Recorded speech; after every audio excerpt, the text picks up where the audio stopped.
Hello, everyone out there in podcast world. I hope you're having a great day. You're listening to or watching the Service Business Mastery Podcast. I'm your host, Tersh Blissett. Today's episode is going to be an exciting one. Yeah, I always say that, but I really believe this is. Today we have Wayne Herring on the show, and he is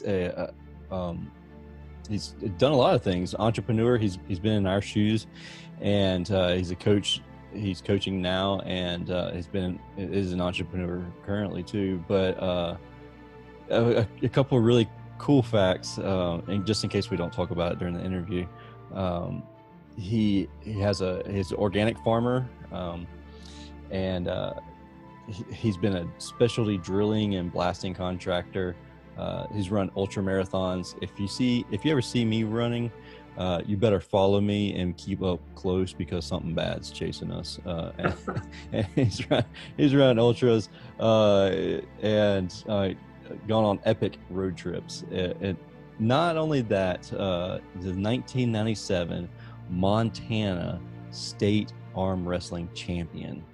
And I'll let Wayne talk to you a little bit about that. But that's really cool. But what we have here is we're going to reflect. We're going to talk about reflecting on our self and inventory. But it's not just business; it's within spouses. And as business owners, we're all guilty of this. I know that I'm not the only one because I hear it constantly that we're just putting out fires and we're not being proactive. So we're going to talk a little bit about the importance of setting a 90-day goal and a 90-day plan, as well as reflecting and having that rhythm so that you can take inventory of yourself and business and your spouse, you and your spouse together. So this is something that you can work with with your spouse and everything. But I guess with that being said, thank you for coming on the show and welcome, Wayne. Man, it's great to be with you. I'm looking forward to it. I'm glad you said he's an interesting guy, and I say that all the time, but so I'm glad I'm not the one where you go, well, this one's not going to be interesting, but they do. No, we only have interesting people on the show. That's the goal.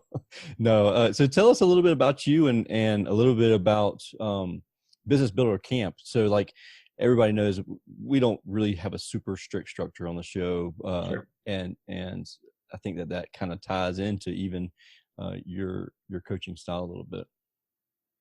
Yeah, so Business Builder Camp, the word camp in Pennsylvania where I'm at, you and I had a chance to talk a little bit before we got started about hunting, and I said, look, there's elk antlers and a grizzly bear in the background, so I hope that's okay. But camp in Pennsylvania, the origin of this is men came back from World War II in general. This is when this all happened. And they missed some of the camaraderie and being together that had happened during the war. And so they went and they bought land in northern Pennsylvania, small little plots of land. And they would gather a group of 25 guys together, and they had varying skills. So I really like your service angle and this type of business. So these guys would be the carpenter, the electrician, the plumber. They had different skills. They had professionals at times too. Somebody that owned a law firm isn't a bad person to have because they can help with acquisitions and property and all that kind of thing. So they'd go build a camp, and the camp was the building, but the camp was also the rhythm and the act of getting away and going 2 hours away and being together, and then going out in the woods and hunting for deer and bear, and probably playing cards and poker as part of my memory going to camp with my grandpa. But that camp idea came from there because I believe it's important for us to step back and pause and be around like-minded individuals and unplug from that, kind of the hamster wheel that we're on sometimes. And I've had a whole lot of that in my history. The taking inventory thing, I didn't come out of the womb with that, and I didn't start my business career taking inventory and pausing. That was because of some, kind of bad things that happened, I guess. Yeah, that's really interesting. So when you say that, is it something that the camp is consistent, like a same time every year, or? Yep. Yeah. Sure. So camp is my collective of men that are clients and are participating in my programs. So we've done a hunt at a place called Turkey Trot Acres in New York State, where we hunted turkeys in the morning and then worked on business and life and took inventory and made plans, made 90-day plans in the afternoon. I am planning to do a hog hunt in the spring for just a handful of people in South Carolina. So camp is there where we gather up at an event, but then camp is also an ongoing program, a mastermind. And of course, lately it's been a little bit harder to travel. So we're Right. meeting on Zoom, and it's not the same. I still think we all crave getting back together again. And I think that is when some real breakthroughs happen, Mhm. is when we got like a leather journal at a wooden table with a coffee in a outdoor setting. I think that's when I have breakthroughs. So I'm looking forward to getting back to it. But it's all those things, Tersh. It's the mastermind and then those meetups. Hey there, let me take a quick second to introduce to you one of the businesses that makes this show possible by continuing to support us. Uh, this particular business is called Podium, and I personally use it. As you know, with sponsors on this podcast, we don't allow sponsors that I don't use. I just have to use them and trust them before we go down that rabbit hole of recommending it to you. But with that being said, I use Podium personally. I have a lot of friends who use Podium. Whenever I told friends of mine who are business owners in the HVAC industry in particular that I don't use Podium, they were like, you're a fool for not using Podium. A little bit about Podium. They've worked with over 55,000 local businesses. They do range from tire shops to jewelry stores, medical practices. Every Podium customer has one thing in common. They are problem solvers. They solve problems. Uh, these new challenges that we're facing are no exception. They've used Podium suite of messaging tools to continue to deliver everything that they've done in the past with great service. They've stayed in touch through text, connected remotely with websites through text, collected contactless payments through text, and even started video chats through text. They've done all of this with the messaging tools, the tools that just work. They work really great 6 feet away. They also work really great 60 miles away. They've maintained a personal touch even when we can't be in person. See for yourself how 50,000 businesses have been able to adapt with using Podium. Go to podium.com/starter to get started for free. That's podium.com/starter. I use it and it's unbelievable. I will tell you that in the biggest pain point that I had in the past was getting messages from my Facebook business page and getting alerted properly when a message would come through.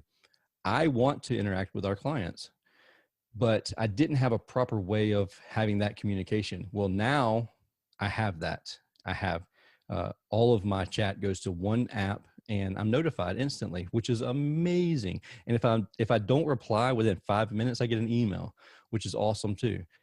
It's amazing because I've had conversations on Facebook through the Podium app, and those conversations come straight to my phone. I'm instantly notified, and it's Facebook um, through our Service Titan. So Service Titan, even after hours, we're getting notified, and it is amazing. And we're sending out alerts as soon as the service expert heads places. We can send videos. It's legit a game changer, and that doesn't even mention the fact that it sends out reviews and collects reviews for us on Facebook and uh, Google, and you can do anything else. You can do all anywhere else that you have something, you can collect reviews for that place also. So that being said, long-winded, but I believe in it. That's why it's on the podcast, and I think you should check it out. That's podium.com/starter to get started for free. Back to your show. That's really cool. I feel like I agree with you 100%, by the way. It's great to be able to have technology so that, I mean, I couldn't imagine 30 years ago doing, the same thing happening and not having the technology so that we Right. could still converse and see each other, but it's still not the same thing as physically being right next to each For other sure. and that handshake and that hug and that type of camaraderie and building and everything. Do you find that there's some breakthrough moments even when you're not standing at the table, maybe kind of around the water tower thing, Yeah. type stuff. Campfire. We use a Yeah, campfire ring. there We you go. sit Yeah. around the campfire, even when we're not around the campfire. Yeah, for sure there's breakthroughs. You said one of the things that you were interested about, and learning from me and about the group was this process of taking inventory. Yes. Businesses, well, many of them don't take inventory, but it's a really good idea, right? Like Right. it's Supposed to. yeah, I remember my uncle, my family are all people that are entrepreneurs in business. I've got an uncle that has a lumber yard, and I remember helping him take inventory for the first time.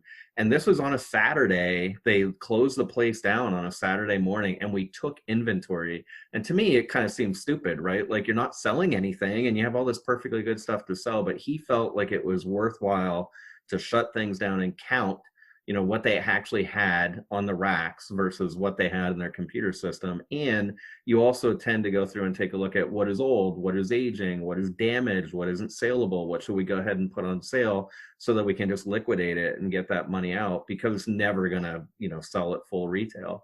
So that is what he did. And in Business Builder Camp and in this process, we're doing that every other week on a Zoom call. And I don't know about you, but like I get coached and I have a special notebook for when I'm doing coaching or working on me time. And I get that notebook out, and it's just for me, the habit and the process of sitting my butt down and looking at the notes from the prior time, and then getting ready for what I want to talk about this time, making some notes, and then things just magically keep happening. And so that's what it's like meeting in a mastermind group with guys. None of us have time. We don't have time to take inventory. We don't have time until we do it. And then if we block it out in our calendar, I mean, isn't it true that most of the time you're nodding your head, like when we don't have time, but then we do these things and afterwards go, oh man, I'm so glad I did that. Yeah, it is. It's so true. Cause and you're 100% correct. Cause if I allowed myself, I would just put out fires all day, every day, but There's always another one. Yeah, I force myself to be in a certain routine. So like every Wednesday, I just podcast all day on Wednesdays, and so that way, I mean, the way it works out for me, if somebody says, "Hey, I can only do Mondays," or I can't do Wednesday until like 2 months from now, well, then we'll have to just talk in 2 months, because it's a very, very much a way to make sure that I stay sane and make sure that I keep that same routine. But yeah, I have my little same coaching journal here, and so it's the exact same thing. What would you say though about when you say quote unquote taking inventory? And even so, I'm thinking to myself, so when we inventory vans, what I do is I'll go through and I'll call my vendors and say, hey, send me a list of the top 100 items that I purchased over the year. Right.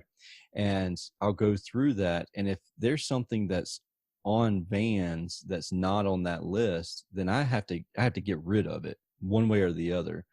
Mm-hmm. How do you do that in life? Like, how do you figure that part of it out? Like, what is it like? Do I need to get rid of these people in my life? Do I need to get rid of this item in my life? Like, how does that happen?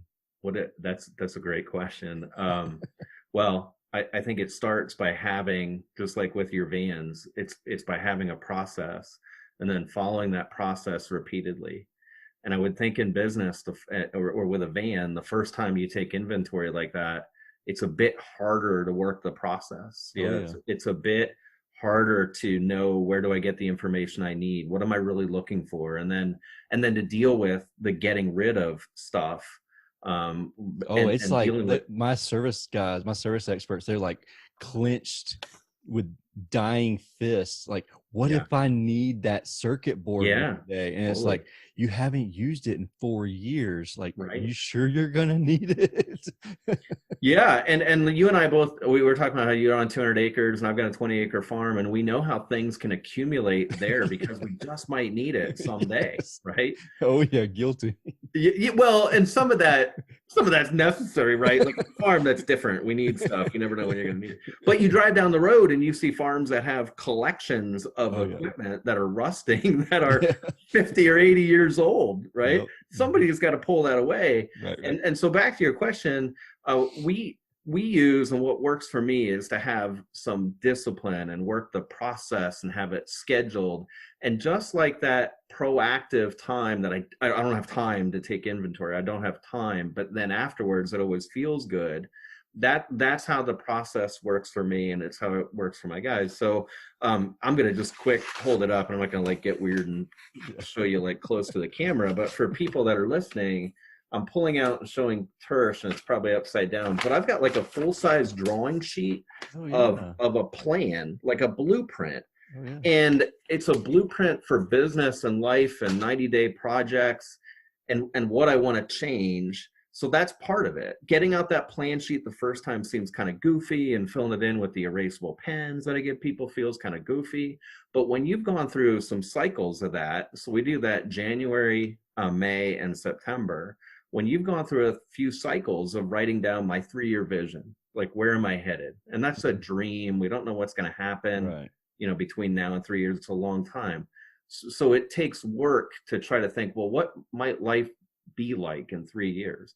But that's part of the process. You fill it in, write it out, and then you'll start to see some of those things, like what is baggage that I could drop? What do I know?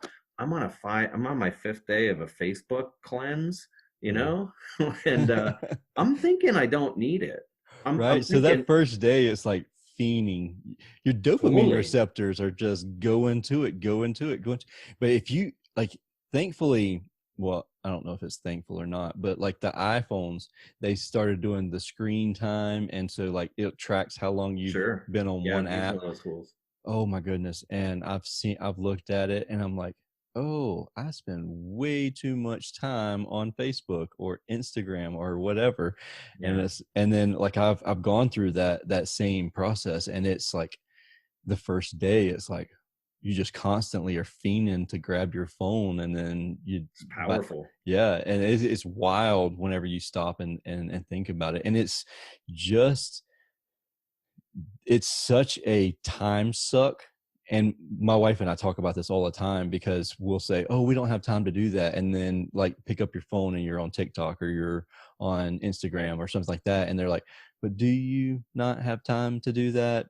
Like, do you not have time to fold up these Right. clothes? Or Or is it priority? Right. yeah, right, it is a priority situation. And I feel like what you've got going on, and I think that I don't think, I know for a fact that everyone would benefit from doing something like what you have, your program itself, because just taking that time to disconnect. And we get so stuck as humans in the rat race and just the normal routines, Sure. even if it's just soccer. And like my sons play soccer, they play travel ball, and it's 4 days a week they're out on the pitch. And then Saturdays and Sundays we're traveling somewhere. But just getting away from that, even when this COVID thing first happened, it was a bad, it was not a great thing at all.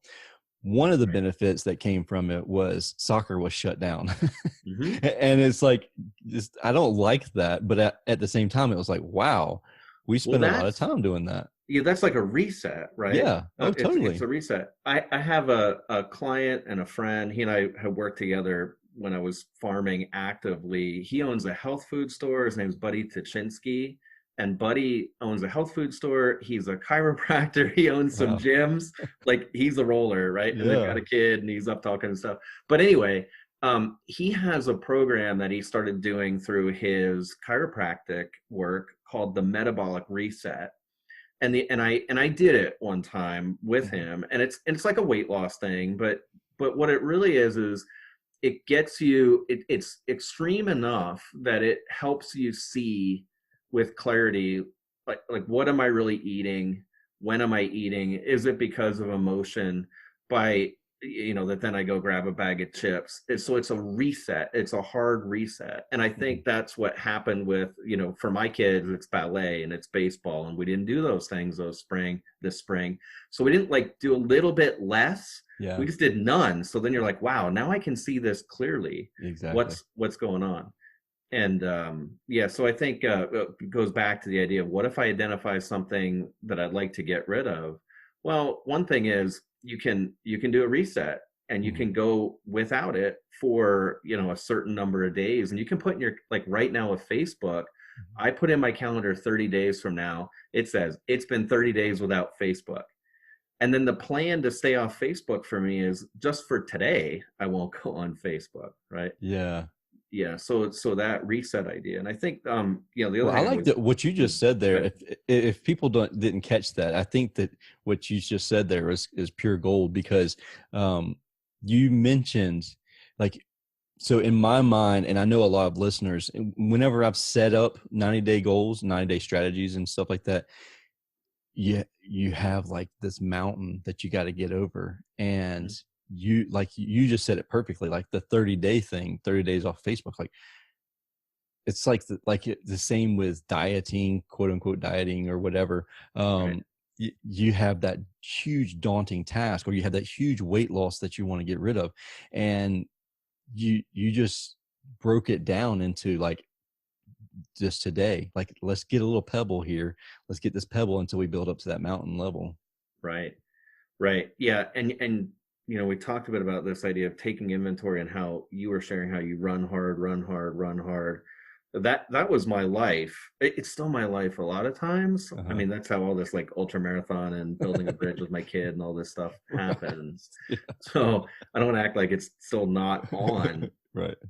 Although that in and of itself is important to note, just because you slow down and take a day off, I think some of us that are high performers think if we take a day off, then we're going to become complacent, lazy, and it's ridiculous. We're fooling ourselves. You can Yep. take a day off, and you'll be fine. You can go right back to being all cranked up the next day. It'll come right back. How do you avoid the guilt trip that you put yourself in? Because I know that I'm not the only person that does that. You took a No, Saturday totally. off and then you're like, that was horrible. Like, We isn't it like what you're talking about where you're like jonesing for your phone, like if you're away from it for it's a lot like that. It's like, yeah, I need to go do something. yeah. No, you're right. You're exactly right. And not only that, it's just like, what did I not do with work? Did I could have been more productive, you Yeah, know? it's like we got to learn to live with it and see it, feel it, and walk through it. Yeah. Yeah. Yeah. And so when I was a contractor in Colorado, right out of school, and it was fun, man. We were like blowing up rocks and we were hanging off ropes and doing, rock bolt tests and things like that. It was Oh, that's fun. cool. And yeah, it was cool. I had a diesel truck, and not me, but other guys in the company were driving trucks with powder on the back, and we Uh-huh. were we were rolling large in Aspen, Colorado. We didn't stay there. We stayed in this little town called Glenwood Spring, but it was really good times. I ran hard. And I did not take inventory, and we didn't slow down. And I just about destroyed the relationship with my wife because of Mm. it. But man, we did a lot of work and sold a lot, and did cool stuff. And then when I came back home to Pennsylvania, I started working with my dad in a company that he founded, and it was the same thing. I was out on the road running the sales team, hard charging, and that's when I crashed and hit a bottom. I ended up, quitting drinking in 2007, and had to look for recovery in that area of my life, and that slowed me down. That was self-imposed like reset. Uh-huh. And that from that point, this inventorying thing and this pausing and this reflecting and having advisors in my life, that's when that really started and took hold. It was a That's survival thing initially. Yeah, that's amazing. And that story is it's one that I've heard and I've experienced, and I know several friends that are the same way. And it's that craving of just keep going, keep going, keep going. And it's not even like looking back, it's you, you've gained things, but then at the same time you've lost things. I mean, you try not to have any kind of regret at the same time, but um Yeah, I that feel doesn't like help. yeah, that helps very little, zero. But that's I honestly believe that our life changed with Julie and I, my wife, whenever we started the 90-day plans, the 90-day targets, and it was those were game changers. And this summer when we changed, just everything changed this summer for Yeah. us, Yeah. and we kind of fell off the 90-day plans a little bit, the 90-day projects, and that's whenever we started like it. It's so weird because whenever I get up and I know my tasks that I need to perform that day, the day seems to run smooth. And if I get up and I'm like, all right, today all I'm doing is putting out fires, then the day just runs horribly, and so I think that proactive, I believe that proactive planning of the Mm. day and the next 90 days.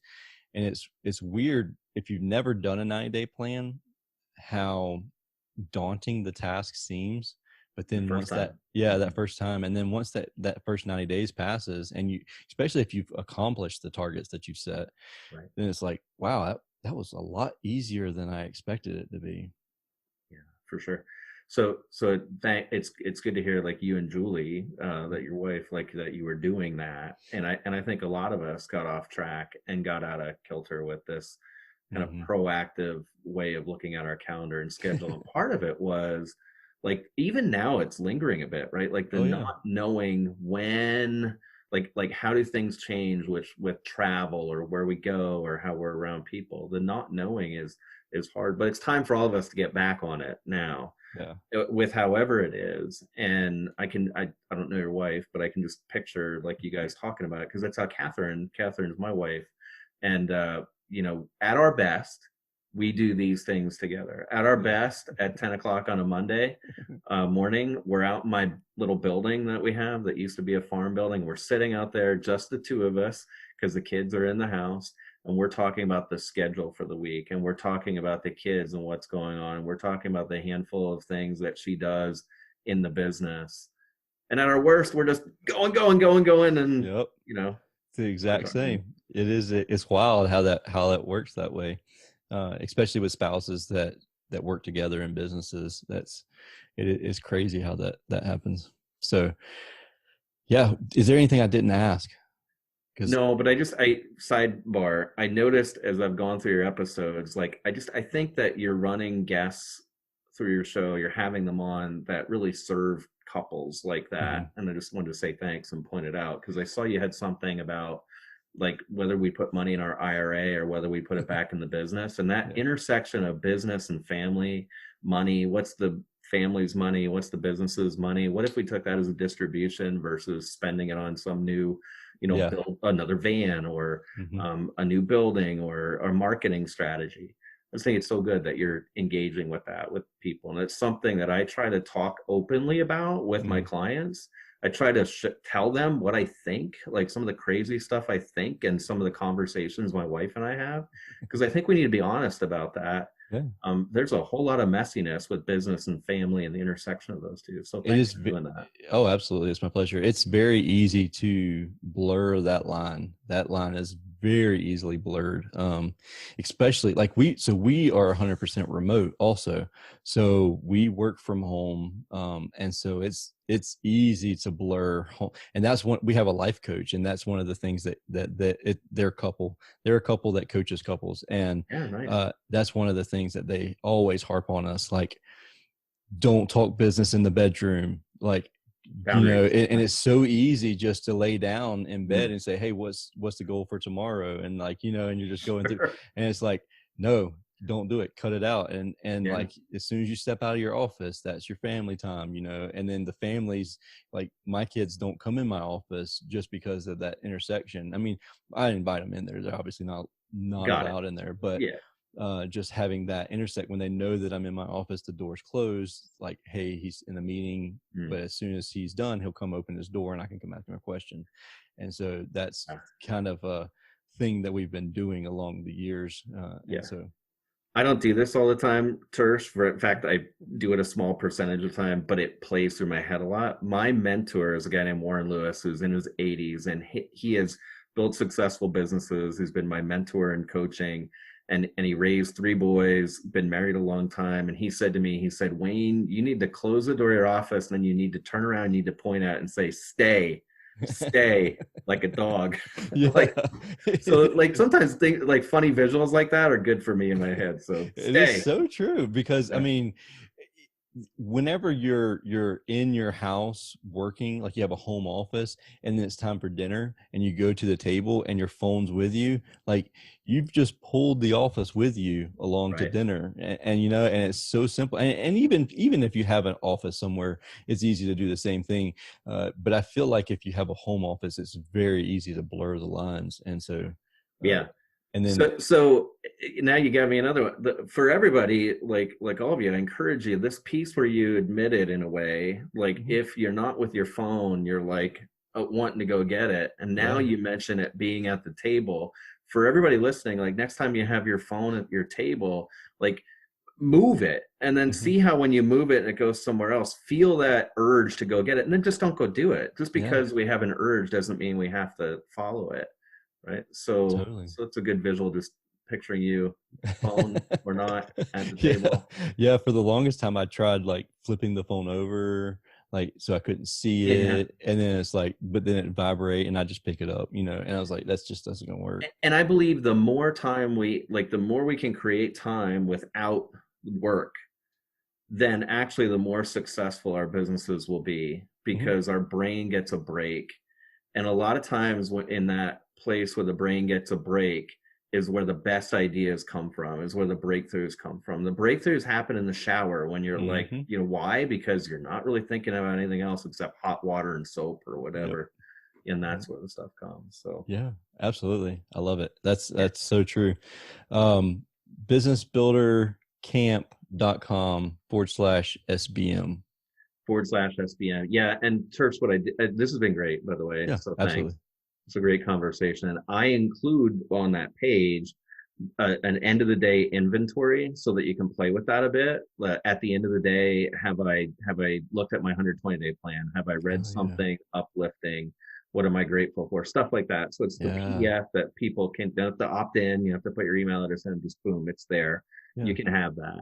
And then if you do, want to opt in, then what I share with you is our 120-day plan, that big sheet that I pulled out. Yeah. It's there. People can download it. It's on the email sequence. There's some videos. Awesome. And I hope you stick around and want to talk about camp. But if you don't, you just want to get the free stuff, like that's cool too. And I hope it blesses your life and your family's life.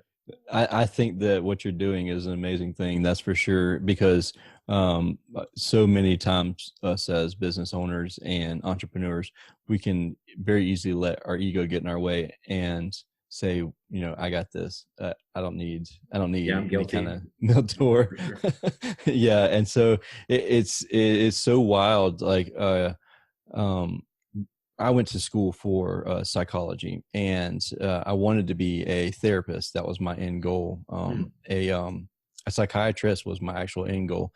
And one of the things when I was in school, uh, they they harped on me all the time. And they said, if you aren't taking time to do the same thing you're doing, like if you're not being coached by somebody, if you're not, Oh yeah. then you're asking for just massive trouble. So like even somebody who is a psychologist, a psychiatrist, like they need to go see and just reset themselves and just talk. And so um that's one of the things that kind of blew me away whenever I was even in school, is like you got to reset. You have to have that time where you're talking with other people, especially. And it's even better if you're talking with like-minded people. You are the Yeah. five people that you're around. You Amen. surround yourself. And so it's like, uh if you can just surround yourself with five great people, or six, 10, Yeah. whatever great people, like how much more successful will you be in life in general? That's totally it. Business Builder Camp, it really formed for me when we rented. I had a number of clients, guys, who I thought, wouldn't it be cool if I got them together in a shared space? We rented a house, and when they all got together, I came with this whole book of like all these handouts we were going to do and all the stuff I was going to teach. Mhm. And then what I realized quickly is I just got them to talk about themselves and their business and their struggles. And I made a list of them on a flip chart of their struggles. And other people were looking at them, shaking their head, going, yeah, dude, like I totally get it. Yeah. And just knowing there's other people with the same crap that they're dealing with, and good stuff too, right? Yeah. Rewards, like being a business owner is great. I didn't have to do a whole lot. I just had to like facilitate and then participate, and I learned a whole lot. And Yeah. these guys push me, so that's a big part of how it came out. Yeah, I love And that. The giver's gain also. It's- yeah, for sure. Absolutely.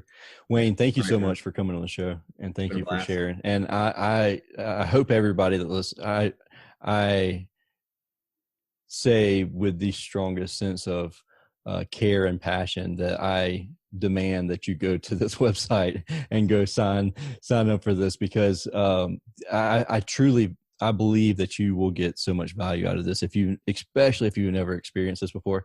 Yes, we are men. We are going to be ego driven. We're going to think this is weird as hell, and we're like, I'm not sharing any feelings and all this other stuff. But you get around people, and it's just like, just the breakthrough happens, and you just kind of get out of your comfort zone. You get out of your shell, and you let that personal bubble deflate a little bit, and let somebody in there with you.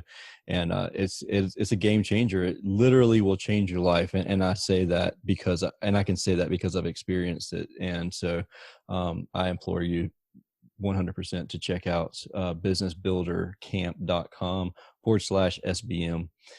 With that being said, thank you again for coming on the show. Oh, it's been great. Thanks. Absolutely. And anybody that has any questions, don't hesitate to reach out to me. Go to Wayne's website and learn more about Wayne and the camp. And as always, connect with me anywhere. I'm on all the social media. I probably need to do a cleanse too.